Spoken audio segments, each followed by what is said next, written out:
Am I wrong for pretending I don't have money so my family won't bother me? My wife, 52 female, and I, 51 male, recently partly retired with $4 million in savings.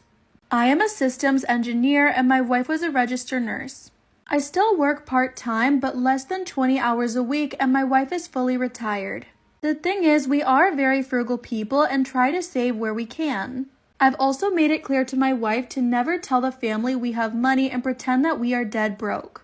Let me clarify that her family knows we do well, but they never ask for money and my family won't stop. That's because my mom, dad, and brother are terrible with money. A reason for this is that my dad and brother both work oil and gas, which results in a few fat years of tons of money coming in, followed up with layoffs. I'm not saying the layoffs are their fault, but they never save anything, so they run up credit cards to pay for everything.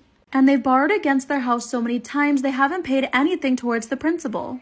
They've had their house for 35 years and should be retired by now, but they can't. My dad recently had to go back to work as a school bus driver because they have so much debt and no money. And now my brother has inherited their spending issues and has his own alcohol struggles. Not to mention he's currently going through his second divorce. The thing is, I didn't tell my son not to tell his grandparents that we recently retired. They found out from him recently and have been calling me livid because we pretended to be broke for years. But clearly if we can retire, we have savings. I never told them because I know the result, and they would just keep asking for money constantly. For example, one time we went on vacation and they found out via Facebook. Then they came knocking for money. We lied and said we won some money but ended up spending it all on our vacation. Am I obligated to help them? I don't feel so bad because both my parents and brother made lots over their careers. But my dad's in his 70s working. Am I wrong for telling my mom's new boyfriend that he's not really considered grandpa and telling him my sister's baby won't be calling him that name? My sister just had her second baby about 4 weeks ago, and as usual, everyone's really excited. Everyone, including my mom's new boyfriend of almost a year. Let's call him Gabe. Gabe is pretty cool and all around he's a fun guy to be around, but to be honest, neither me or my siblings consider him a father figure. Or someone close. I mean, we're all pretty much grown up and have our own lives, so what men our mother sleeps with has literally nothing to do with us. Also, I'm not sure if it matters, but our real dad has been out of our lives since we were little. But yeah, my sister had her baby and everything was great until I went to visit. She told me mom and her new boyfriend came over and brought gifts, but she was super uncomfortable with the man she considers a stranger holding her daughter. I was inclined to agree. Although Gabe was nice and had given her money here and there, he's not really her dad, so I get it. I ended up telling my mom's boyfriend that it's not likely he'll be any kind of grandpa to my niece. This was not out of the blue, as he had mentioned how he felt there was some tension between us and him, and I simply felt like being honest. This obviously hurt his feelings, and as a result, he went pretty quiet. My mother was somewhat mad at me for saying this, saying things like, well, if you guys bother to visit more, maybe you consider him a dad. And that he's a good man, better than your father ever was. He apparently holds no hard feelings, but I have to say the interactions we've had are definitely more awkward. So now my mom wants me to apologize to him and also wants my sister to welcome him as grandpa, since he apparently has no kids of his own at this point and is missing out on the experience. But I don't know, I feel like we, my sister especially, have every right to feel this way about him. Am I wrong? Am I wrong for leaving my niece's wedding reception early and taking back my gift? I'm 45 male and I have a niece who's 22 and just got married last weekend. And currently the family is blowing up with drama because of what I and my wife did. I must preface this by saying that my family can definitely be pushovers and they really hate conflict. So they tend to let themselves be run over by someone else in order not to have a fight, and I am not this way. Anyway, the wedding was on a Saturday, a Catholic ceremony in a church that was at 3:30 p.m. And the reception area was at a brewery about 15 minutes from the church.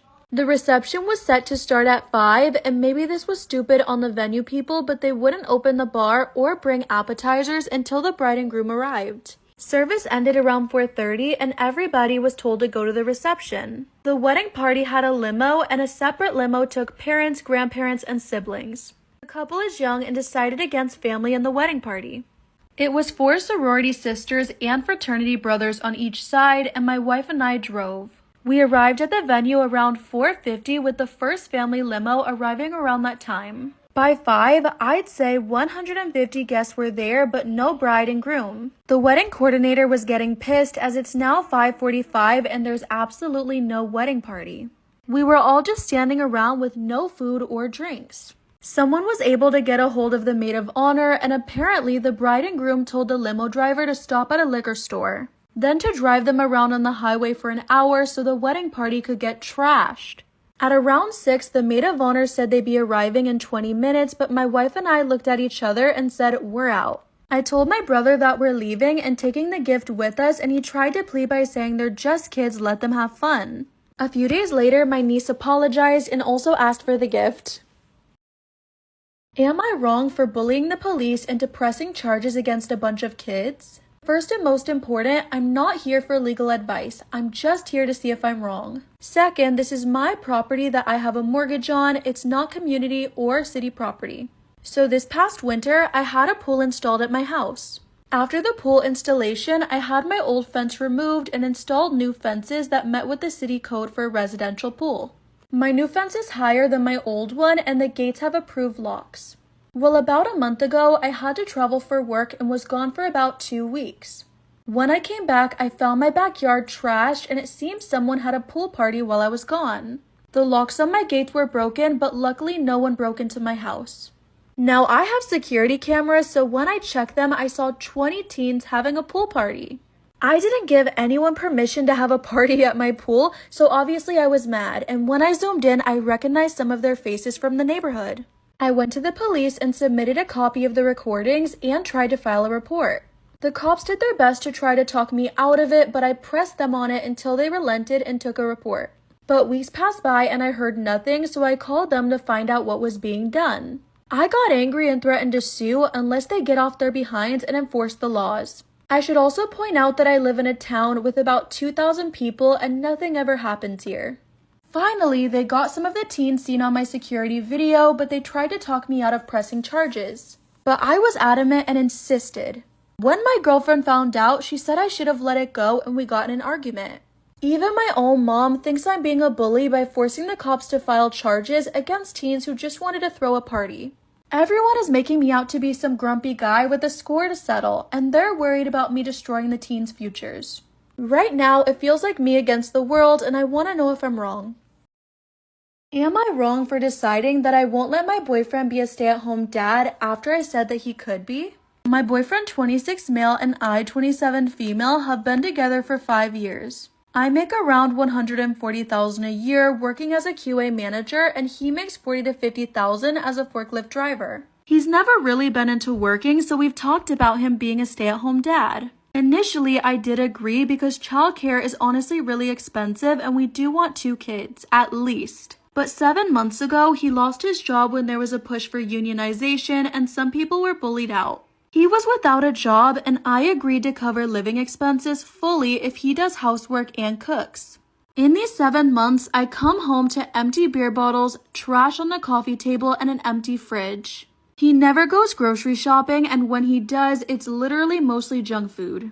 Mind you, when we originally agreed, he said he would cook and he's maybe made me 4 meals. 4 meals. So I still do most of the cooking and cleaning, and I can't imagine him as a stay-at-home dad.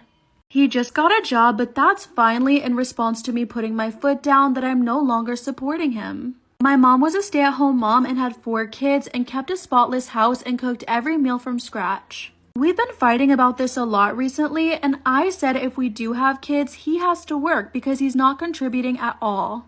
And if he's not doing it now, I can't imagine that he'll do anything as a stay-at-home dad. He yelled that he has to apply for jobs and he's under a lot of stress, but what's the stress? He has everything taken care of and he barely applies to 1 to 2 jobs a day. He basically did nothing that we agreed upon, and now I just don't know how to move forward in this relationship. Update says, thanks for all the comments. I've decided to end the relationship and will tell him this afternoon. This made me realize how resentful and unhappy I am with him and that it's unlikely to change. Many people are also saying he may have depression, and though he's never mentioned that, it could be the reason.